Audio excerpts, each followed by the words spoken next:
नमस्कार बच्चों। कल हमने नीति के दोहे जो रहीम जी द्वारा लिखे हुए हैं तो इनमें 3 दोहों का अध्ययन किया था। तो आज भी और 3 दोहे और देखते हैं।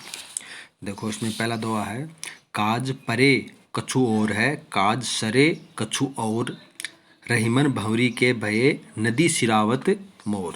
तो इनमें जो पहले कठिन शब्द उसका अर्थ देख लो। काज शब्द का अर्थ है कार्य, काज शब्द का अर्थ है कार्य, दोनों काज शब्द का अर्थ कार्य ही है। परे मतलब पढ़ने से पहले, परे मतलब पढ़ने से पहले। कछु और है मतलब कुछ और है, भिन्न प्रकार का। और है मतलब अन्य व्यवहार होता है, और है मतलब अन्य व्यवहार। सरे शब्द का है कार्य पूर्ण हो जाने के बाद में। काज मतलब कार्य, सरे मतलब निकल जाने के बाद, पूर्ण हो जाने के बाद। कछु और मतलब कुछ भिन्न प्रकार का। भंवरी बोलते हैं दूल्हा और दुल्हन द्वारा जो फेरे लिए जाते हैं ना, भांवरे पड़ना फेरों को बोलते हैं। दूल्हे और दुल्हन द्वारा जो फेरे लेते हैं उनको बोलते हैं। शिरावत शब्द का अर्थ है बहा देते हैं। मोर शब्द का अर्थ है, मोर बोलते हैं, देखो आपने वो देखा होगा, दूल्हा जब शादी करता है विवाह के अवसर पर और सिर पर एक सेहरा बांधता है जिसको हम सिरपेच भी बोलते हैं या सेहरा बोलते हैं, उसमें एक कलंगी लगाता है। कलंगी जैसे होती है ना, मोर पक्षी होता है उसको, अब मोर पक्षी के सिर पर एक कलंगी होती है, तो वैसी एक कलंगी दूल्हा भी अपने सेहरे पर लगाता है, तो उसके लिए ये मोर शब्द आया है। शिरावत मतलब बहा देना। देखो, इसमें रहीम जी हैं, वे स्वार्थी मनुष्य के व्यवहार के बारे में हमें सीख दे रहे हैं कि स्वार्थी मनुष्यों का व्यवहार किस प्रकार का होता है। प्रस्तुत दोहे में रहीम जी स्वार्थी मनुष्य के व्यवहार के बारे में बता रहे हैं। क्या बता रहे हैं? काज परे कछु और है, काज सरे कछु और। रहीम जी कहते हैं कि स्वार्थी व्यक्तियों का स्वभाव कार्य पढ़ने से पहले कुछ और होता है। स्वार्थी मनुष्य का व्यवहार कार्य पढ़ने से पहले कुछ और भिन्न प्रकार का अन्य व्यवहार होता है। काज सरे कछु और कार्य हो जाने के बाद, कार्य पूर्ण हो जाने के बाद में उनका व्यवहार भिन्न प्रकार का और प्रकार का होता है। रेम जी कहते हैं कि विवाह हो जाने के बाद, भंवरी के भये यानी विवाह संपन्न हो जाने के बाद जो सेहरे पर जो कलंगी होती है, मोर होता है, उसे हम नदी में बहा देते हैं। तो विवाह से पहले इसका बहुत महत्व होता है। दूल्हा अपने सेहरे पर लगा के रखता है, लेकिन विवाह संपूर्ण हो जाने के बाद में व्यक्ति का व्यवहार बदल जाता है। ये दृष्टांत दिया है, उदाहरण दिया है रहीम जी ने कि व्यक्ति का स्वभाव स्वार्थी होता है। कार्य पढ़ने से पहले वह भिन्न प्रकार का व्यवहार करता है और कार्य हो जाने के बाद, कार्य संपन्न हो जाने के बाद वह भिन्न प्रकार का व्यवहार करता है, स्वार्थी व्यवहार करता है। रेम जी कहते हैं कि जिस प्रकार भंवरी के भय यानी विवाह संपन्न हो जाने के बाद में जो सिर पर मोर कलंगी होती है उसे हम नदी में बहा देते हैं। तो ये स्वार्थी प्रकृति के जो व्यक्ति होते हैं उसके व्यवहार के बारे में हमें बताया है। तो इसमें रहीम जी द्वारा दोहावली से ये दोहा लिया गया है। व्यंग्यात्मक शैली है इसमें व्यंग्यात्मक शैली है। दृष्टांत अलंकार है, उदाहरण दिया है नीचे, दृष्टांत अलंकार है। ब्रज भाषा का प्रयोग किया है, भाषा है ब्रज, और दोहा छंद है, दोहा छंद का प्रयोग किया है। तो ये हो गया प्रथम दोहा। अब देखो दूसरा दोहा। जो रहीम उत्तम प्रकृति का करी सकत कुसंग, चंदन विष व्यापत नहीं लिपटे रहत भुजंग। उत्तम मतलब श्रेष्ठ, अच्छे। प्रकृति मतलब स्वभाव, गुण।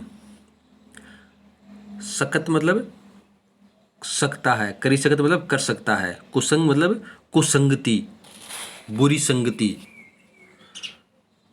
विष मतलब जहर, विष जहर। व्याप्त मतलब व्याप्त होना, व्यापत मतलब व्याप्त होना, प्रभावित होना। भुजंग सर्प, सांप। भुजंग शब्द का होता है सर्प या सांप। तो इस दोहे में रहीम जी ने जो उत्तम स्वभाव के व्यक्ति होते हैं, जो श्रेष्ठ स्वभाव के व्यक्ति होते हैं, उन पर कुसंगति का कोई प्रभाव नहीं होता है। इसके बारे में हमें बताया है कि जो व्यक्ति श्रेष्ठ स्वभाव के होते हैं उस पर कुसंगति का कोई प्रभाव नहीं पड़ता है। इस बारे में हमें स्पष्ट किया है। देखो, जो रहीम उत्तम प्रकृति का करी सकत कुसंग। रहीम जी कहते हैं कि जो व्यक्ति श्रेष्ठ स्वभाव का होता है, जो व्यक्ति उत्तम स्वभाव, उत्तम गुणों का होता है, उस पर कुसंग, कुसंगति, उस पर बुरी संगति का कोई प्रभाव नहीं पड़ता। बुरी संगति उसका कुछ नहीं कर सकती है। चंदन विष व्यापत नहीं, लिपटे रहत भुजंग। सर्प हैं वे चंदन के पेड़ों से लिपटे रहते हैं, लेकिन उस पेड़ों पर विष का कोई प्रभाव नहीं होता है। भुजंग हैं, सर्प हैं, ये किससे लिपटे रहते हैं? चंदन के वृक्षों से लिपटे रहते हैं, लेकिन चंदन के वृक्षों पर उसके विष का, उसके जहर का कोई प्रभाव नहीं पड़ता है, क्योंकि ये उत्तम स्वभाव, उत्तम श्रेष्ठ गुणों का है। ये वृक्ष है, चंदन का वृक्ष है, ये श्रेष्ठ गुणों से संपन्न है। इस पर कुसंगति का, बुरे स्वभाव वालों का, बुरी संगति का कोई प्रभाव नहीं पड़ता है। रहीम जी कहते हैं कि जो व्यक्ति श्रेष्ठ स्वभाव, श्रेष्ठ गुणों वाला होता है, उस पर कुसंग का, बुरी संगति का कोई प्रभाव नहीं पड़ता है। जिस प्रकार सर्प हैं वे चंदन के वृक्षों से लिपटे रहते हैं, लेकिन चंदन के वृक्षों पर उनके विष का कोई प्रभाव नहीं पड़ता है। तो इसमें भी दोहा छंद है, उपदेशात्मक शैली है। इसमें तो व्यंग्य किया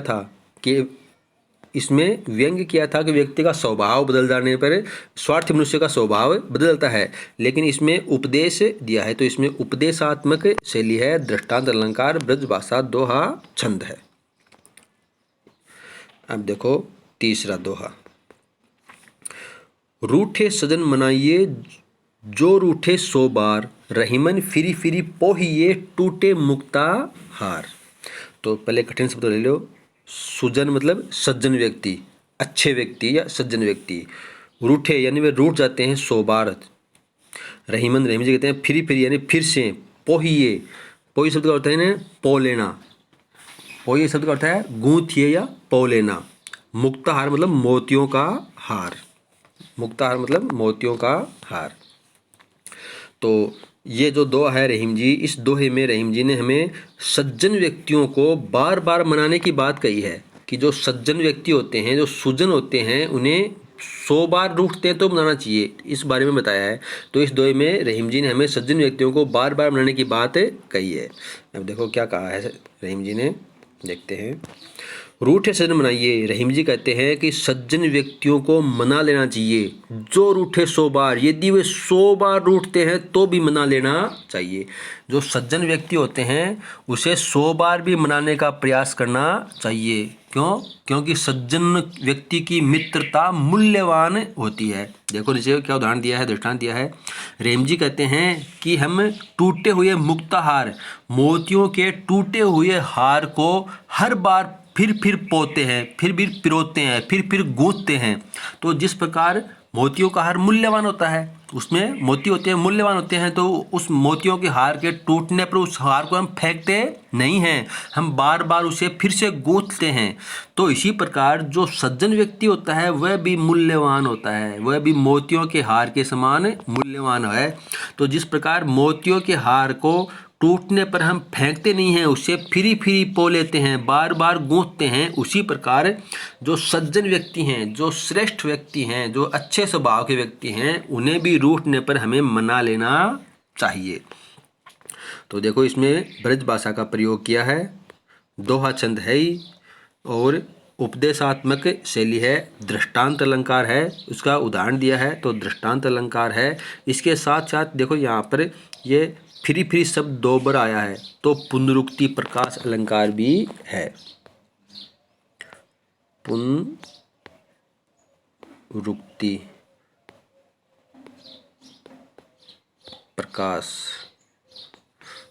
प्रकाश अलंकार भी है फिर में। तो ये अपने 3 दोहे हो गए हैं जो रहीम जी के दोहावली से लिए गए हैं। तो इन 3 दोहे में से कोई भी आप एक व्याख्या कर सकते हो। अपने फेयर कॉपी में एक व्याख्या कर लेना। अगर किसी को ये लगता है कि मेरे को व्याख्या करनी नहीं आई है तो वह व्याख्या रफ कॉपी में करके मुझे मेरे पर्सनल नंबर भेज देना। तो उसमें कोई कमी होगी तो मैं आपको बता दूंगा कि इसमें ये सुधार करने की आवश्यकता है। तो यदि आप चाहो तो रफ कॉपी में करके पहले भेज सकते हो, और आपको लगता है कि आपको सरलार्थ आ रहा है और व्याख्या करनी आ रही है तो आप इसको अपने फेयर कॉपी में एक व्याख्या 3 में से कोई भी अपनी मर्जी से कर लेना। धन्यवाद।